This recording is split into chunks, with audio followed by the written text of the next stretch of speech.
So I was sitting with my grandmother, who used to be a government officer in her days, and I asked her, what is the ideal job for the youth to do? And all of a sudden, her inner government servant took over her. And she said, without any haste, that we should go for government jobs. The youth today just dawdles over their smartphones, their vehicles, and whatnot. Social media, of course. Not knowing that social media has indeed become a big platform to do businesses. She gave her reasons that government jobs will give you status, social upliftment, authority, and most importantly, money in three cycles of your career. Number one, when you are earning. Number two, when you are not. And number three, when you are in the afterlife. And for the next 10 minutes, she presented her reasons like a well laid out buffet. And I said, instead of just going for the government jobs or the engineering jobs or the doctors, which forms the trinity of the obsession of India, why can't we do things that we love the most? Why can't we do things that we are passionate about, that we dream of? And that debate went on for like 10 minutes,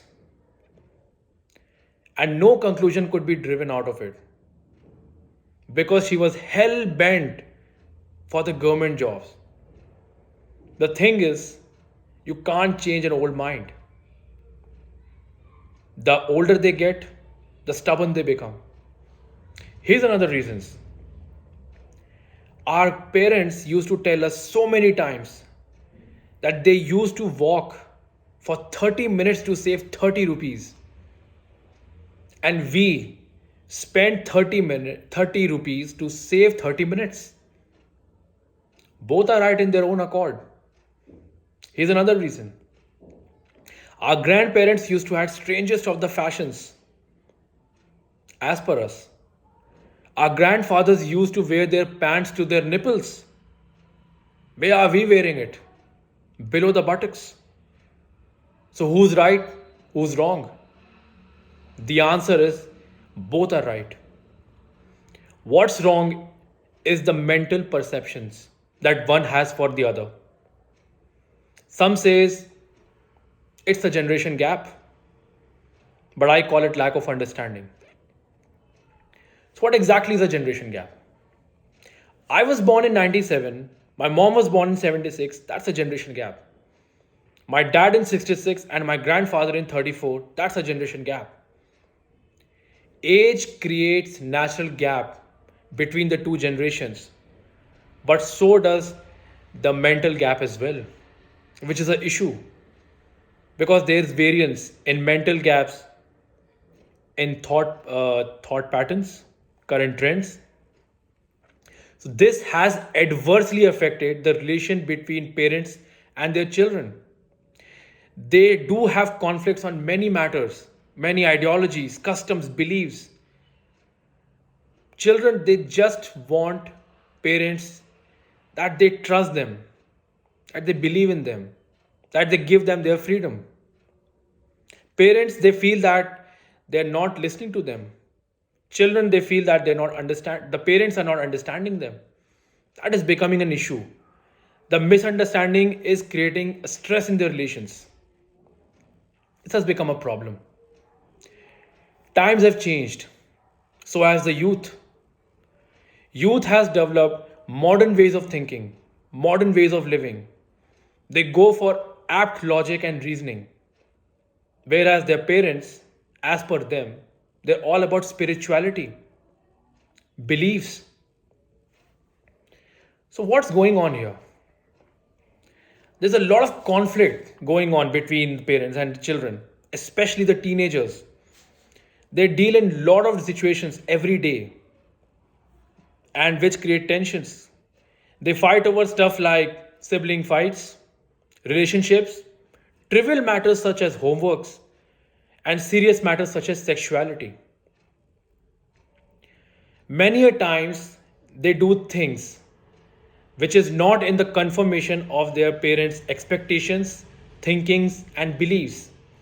And parents, they just want their child to follow their guidelines and advices. The youth is full of energy, full of enthusiasm, and wants to explore the world. The youth refuses to believe in anything that doesn't have reasoning and logic, although they are taught to believe in a lot of things. The ideas differs, the conflict arises. The children, they don't listen to them. That's what the parent feel. These factors are straining the relationships. Speaking of the factors, there are many, but I will speak about only three. Number one, lack of understanding. Different generations speaks different languages. Due to the changes in the society, from the time their parents were growing up to how it is the time of their children and their mindset, everything has changed. What seemed to be normal to their parents at that time is different to their child. Number two, not tolerating the mistakes. Mistakes are important part of their lives. They teach children a lot of things. But parents, they don't tolerate the mistakes. When you are straight away asking your child to correct it, that's fine. But what about when you're punishing them for it? A research study has shown that why a child lies to their parents. This is because in the past the child has committed some mistake and the parents have acted harshly onto him. This has mentally affected the child and he does not want to go through that state phase again. That's why he chose to lie. Number three is not enough interactions. Due to the responsibilities of being an adult and the stress that comes from the life, from work, parents often are too spent and too tired to spend any time with their child.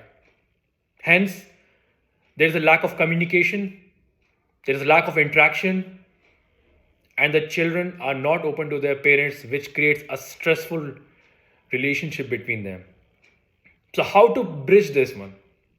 How to bridge this gap? Keep an open mind.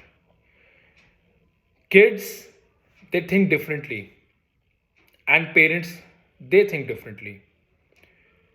Parents often feel that they have been to their age as their child is now. So they understand their child completely and they know how he is thinking. This is wrong. The truth is, the world has changed, and so is the way of life from that time to today. It is important that we accept today's social changes. We accept new things that has come into our lives. It is important that we keep an open mind and not assume our children to be the same way as we were at their age. Number two, have patience. There are plenty of situations where we lose our patience, where we just want to give up because we cannot convince our parents on some situation on which they have a different opinion. This is where we have to act maturely. We have to take lead. We don't have to create a debate here. We have to discuss this problem. We have to put our opinion right in front of them. Debate will only make matters worse. Last but not the least, and probably the most important, respect. As a child, we were taught that we have to respect our elders along with plenty and other moral values. But as we grow up, we forget about it. We have to respect our parents. We owe them everything that they have given to us. They deserve the most respect around us. Treat them nicely. Give them all the respect no matter what the situation is. And maybe they will feel more affection towards us. Maybe they will become more open to us, open to our suggestions. Thank you.